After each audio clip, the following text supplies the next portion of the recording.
साहब हुण की बनाने लगे जे ਹੁਣ ਤੁਹਾਨੂੰ ਮਿੱਠੇ ਚਾਵਲ ਬਣਾਉਣ ਦੀ ਰੈਸਪੀ ਸਿਖਾਉਂਦੇ ਆ। ਸਭ ਤੋਂ ਪਹਿਲਾਂ ਤੁਸੀਂ ਜ਼ਰਦਾ ਰੰਗ ਪਾ ਕੇ ਤੇ ਚਾਵਲਾਂ ਨੂੰ ਕਰ ਲੈਣਾ ਬੋਇਲ। ਇਹਨਾਂ ਨੂੰ ਚਾਵਲਾਂ ਨੂੰ ਇਹ ਸੇਲਾ ਚਾਵਲ ਇਸਤੇਮਾਲ ਕਰਨਾ। ਤੁਸੀਂ ਸੇਲਾ ਚਾਵਲ ਅਗਰ ਤੁਹਾਨੂੰ ਮਾਰਕੀਟ 'ਚੋਂ ਅੱਛਾ ਨਹੀਂ ਮਿਲ ਸਕਦਾ ਤੇ ਤੁਸੀਂ ਸਾਡੇ ਕੋਲੋਂ ਵੀ ਖਰੀਦ ਸਕਦੇ ਹੋ। ਪਿੱਛੇ ਹੀ ਪਿਆ ਤੁਹਾਡੇ।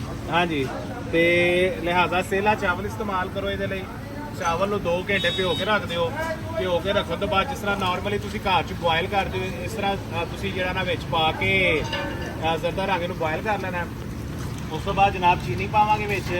2 ਕਿਲੋ ਚਾਵਲਾਂ ਦੀ ਰੈਸਪੀ ਦੱਸਣ ਲੱਗਾ। 2 ਕਿਲੋ ਚਾਵਲਾਂ ਦੇ ਵਿੱਚ ਤੇ ਬੇਸਿਕਲੀ ਇਹਦਾ ਮੇਨ ਜਿਹੜਾ ਕੰਮ ਹੈ ਨਾ ਉਹ ਚਾਸ ਬਣਾਉਣਾ ਹੈ। ਤੇ ਚਾਸ ਕਿਸ ਤਰ੍ਹਾਂ ਦੀ साहब ਅੱਛਾ ਜੀ, ਆਪਣਾ ਇਹਦੇ 'ਚ 2 ਕਿਲੋ ਚੀਨੀ ਪਾ ਲਈਏ, 2 ਗਲਾਸ ਅਸੀਂ ਪਾਣੀ ਪਾ ਲਾਵਾਂਗੇ ਤੇ ਇਹਦੀ ਚਾਸ ਬਣਾ ਲਵਾਂਗੇ। ਚਾਸ ਜੂ ਹੀ ਬਣੇਗੀ ਉਸ ਤੋਂ ਬਾਅਦ ਇਹਦੇ ਵਿੱਚ ਚਾਵਲ ਐਡ ਕਰ ਦਿਆਂਗੇ ਤੇ ਘਿਓ ਐਡ ਕਰ ਦਿਆਂਗੇ ਔਰ ਇਹਨਾਂ ਨੂੰ ਇਨਸ਼ਾਅੱਲਾ ਤਾਲਾ ਮੇਕਿੰਗ ਦਾ ਸਾਰਾ ਪ੍ਰੋਸੀਜਰ ਤੁਹਾਨੂੰ ਦੱਸਾਂਗੇ। ਅੱਛਾ ਜੀ, ਚਾਸ ਸਾਡੀ ਰੈਡੀ ਹੋ ਗਈ ਹੈ। ਚਾਸ ਦੀ ਤੁਸੀਂ ਚੈੱਕ ਕਰ ਲੈਣੀ ਹੈ। ਚਾਸ ਇਹਦੇ 'ਚ ਕੋਈ ਚੀਨੀ ਦਾ ਜ਼ਰਾ ਨਾ ਰਵੇ। ਚਾਸ ਰੈਡੀ ਹੋ ਗਈ। ਹੁਣ ਪਹਿਲਾਂ ਚਾਵਲ ਪਾਵਾਂਗੇ ਤੇ ਨਾਲ ਹੀ ਘਿਓ ਪਾ ਦਾਂਗੇ। ਪਾਓ ਜੀ ਆਪਾਂ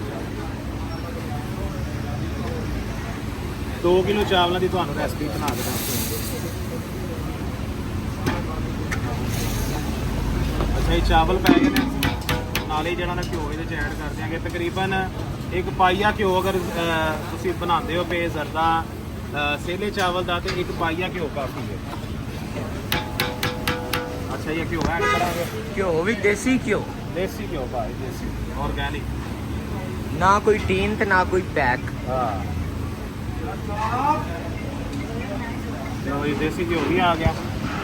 ਇਹਨੂੰ ਹੁਣ ਹਿਲਾਵਾਂਗੇ ਚੰਗੀ ਤਰ੍ਹਾਂ ਤੇ ਇਹਨੂੰ ਜਿਹੜਾ ਨਾ ਉਹ ਦਮ ਲਾ ਦੇਣਾ। ਅੱਛਾ ਜੀ, ਇਹਨੂੰ ਚੰਗੀ ਤਰ੍ਹਾਂ ਹਿਲਾ ਲਵਾਂਗੇ। ਇਹਦੇ ਵਿੱਚ ਤੁਸੀਂ ਸੌਂਗੀ ਤੇ ਗਿਰੀ ਪਾ ਲੈਣੀ ਹੈ। ਉਸ ਤੋਂ ਇਲਾਵਾ ਅਗਰ ਤੁਸੀਂ ਨਟਸ ਵਗੈਰਾ ਆਪਣੀ ਮਰਜ਼ੀ ਦੇ ਨਾਲ ਪਾਣਾ ਚਾਹੁੰਦੇ ਹੋ ਤਾਂ ਤੁਸੀਂ ਪਾ ਸਕਦੇ ਹੋ। चावल तो मेरा ख्याल रेडी हो गए ने, रेडी हो गए ने। ਜੀ ਜਨਾਬ, ਇਹਨੂੰ ਹੁਣ ਦਮ ਲਾ। ਤਕਰੀਬਨ ਇਹਨੂੰ 1 ਘੰਟੇ ਦਾ ਦਮ ਲੱਗੇਗਾ।